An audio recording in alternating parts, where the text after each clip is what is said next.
I'm sewing a stunning flounce dress for my vacation. I made the design 2 times. Once in this beige and blue fabric you can see here that gives a beachy vibe. Today I'm making it in this beautiful fabric that I found on Spoonflower, and you can see the final design here. Both are incredibly comfortable and I love the final looks.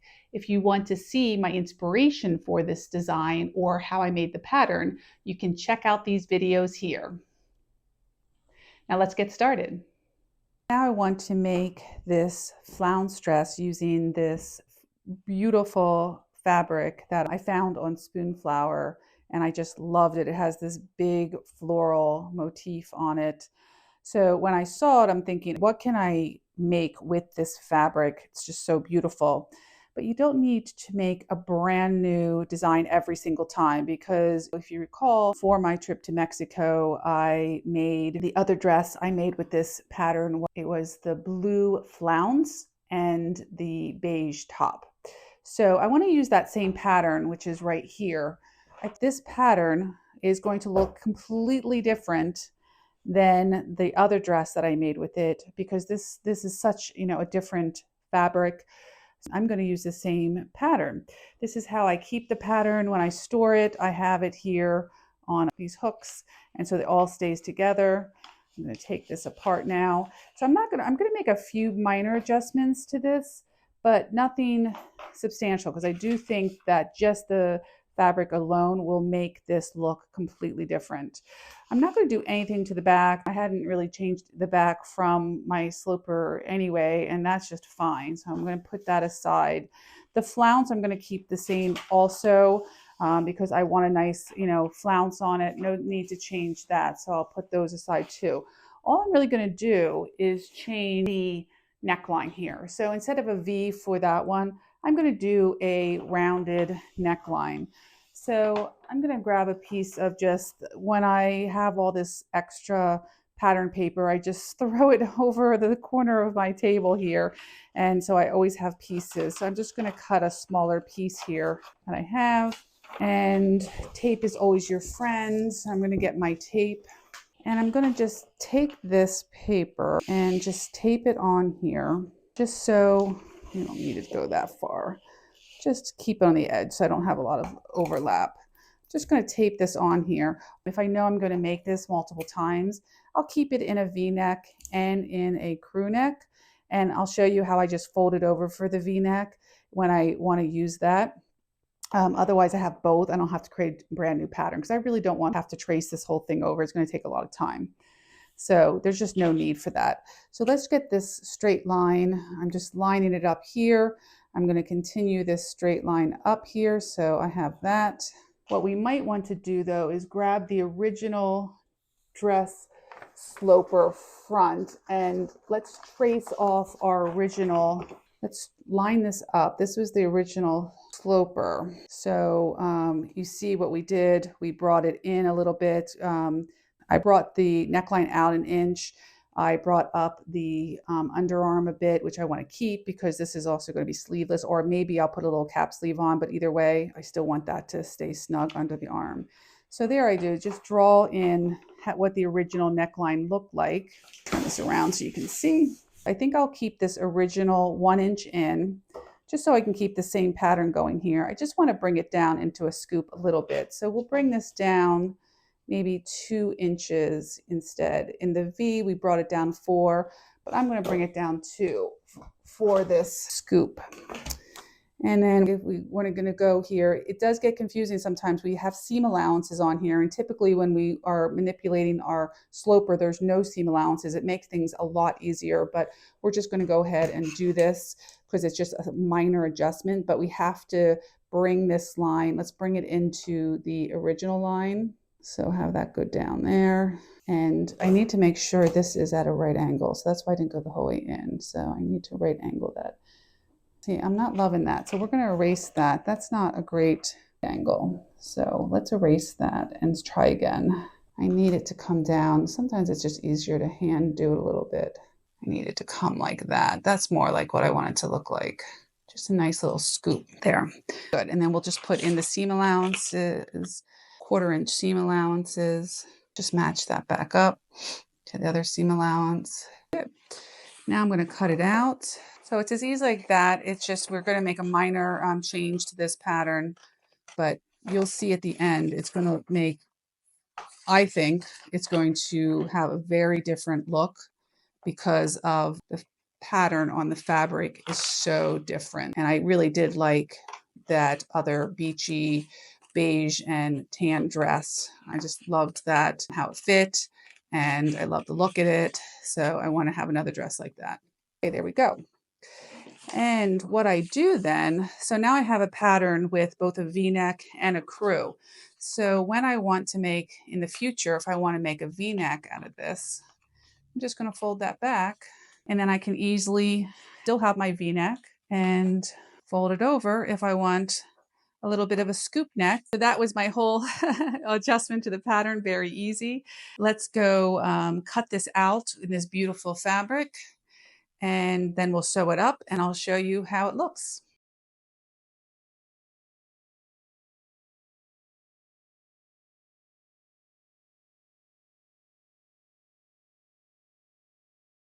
So I have everything cut out. We have the back and the front bodice.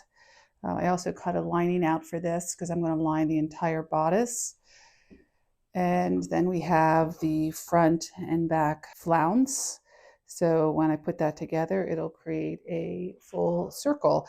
I did pay attention as I was cutting out where these florals were, particularly in the front. I wanted to make sure that I was happy with where the flower was. So here's the front.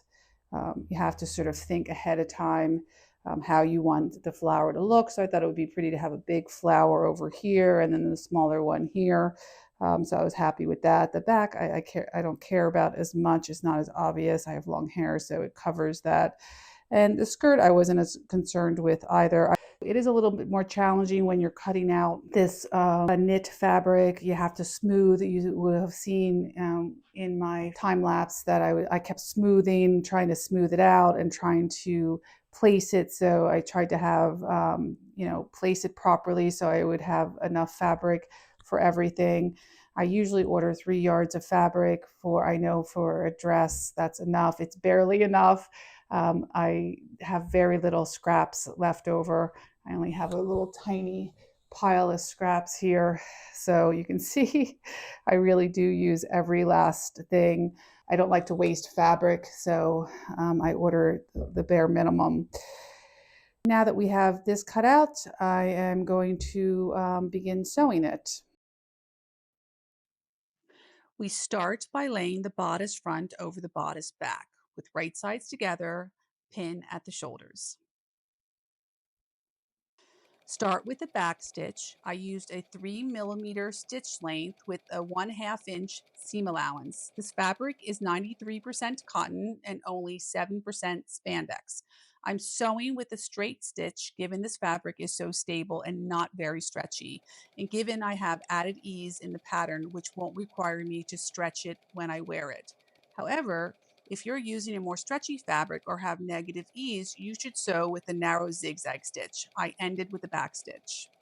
I'll iron open the seams. This fabric doesn't fray and it will be completely enclosed within the lining, so I won't serge the seams to avoid bulk.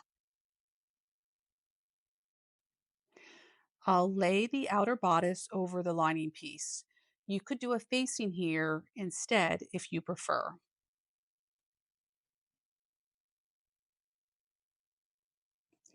I'll pin around the neck and then I'll go back to the sewing machine.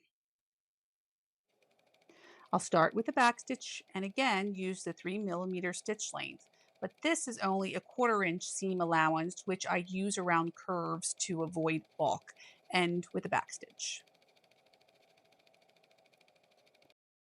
I clipped the entire way around the neck seam. This allows the fabric to lay flat and smoother when turned right side out. I'm back to the ironing board to nicely press the neckline. I'm pressing the seam allowance towards the lining in preparation for the next step. I'm careful to use the synthetic iron setting when my fabric has stretch or synthetic fibers. This step is very important. I'm understitching the seam allowance to the lining. I'm stitching 1/8 away from the seam line on the lining side. You can see the line of stitching here. This is the outside of the bodice and this is the inside.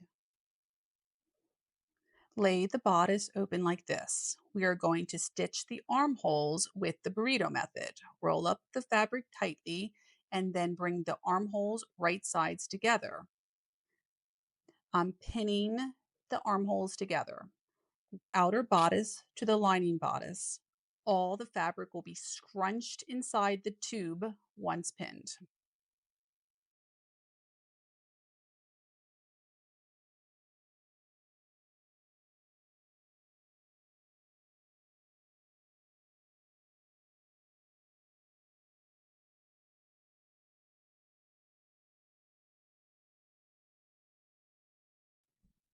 Now I'll sew this armhole seam attaching the bodice lining to the outer fabric. I'm using the same stitch length as before. This seam allowance is 1/4 inch since it's a curve. I'm making sure not to catch in the seam line the bunch of fabric scrunched inside.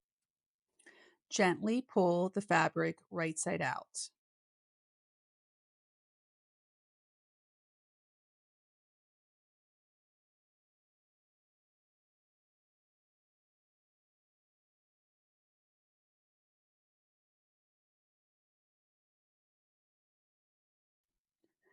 You can see the armhole at the top of the screen is now fully sewn, but the seam at the bottom of the screen still has raw edges. We will now repeat this for the other armhole.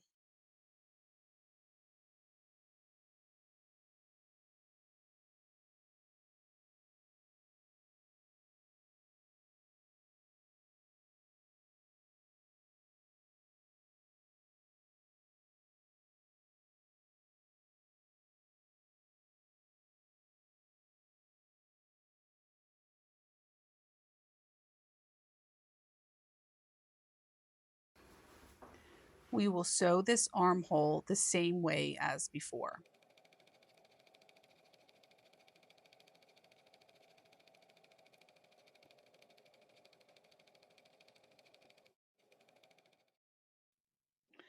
I'm clipping around the armhole curve like I did for the neckline.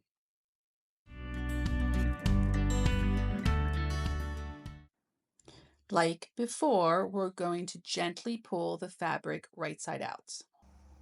I ironed the armhole seams and now they're both closed. The next step is to close the side seam. I'm going to lay over the outer bodice with the lining bodice, both front and back. I'll pin and stitch the entire way from the hem up the side seam through the underarm and back down the other side seam to the other hem. Same on the other side. Lay the front and back flounces right sides together. We're going to pin the side seams and sew them.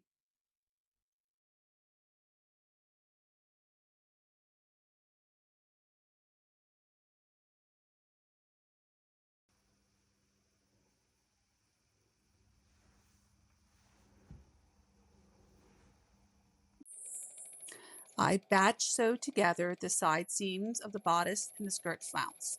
The side seams are sewed at 3mm stitch and a 1/2 inch seam allowance.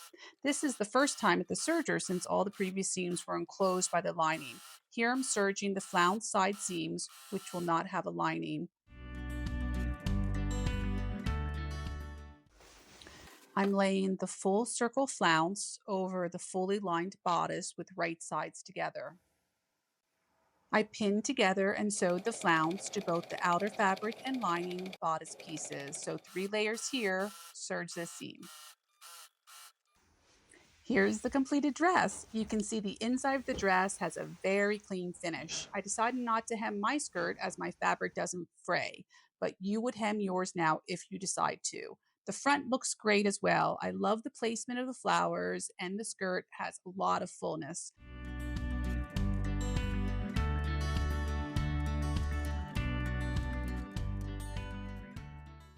I'm also pleased with the back.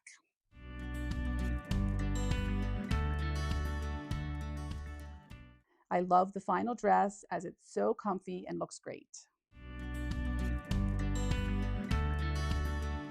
If you want to see the inspiration for these dresses or see how I made the pattern, check out these videos here.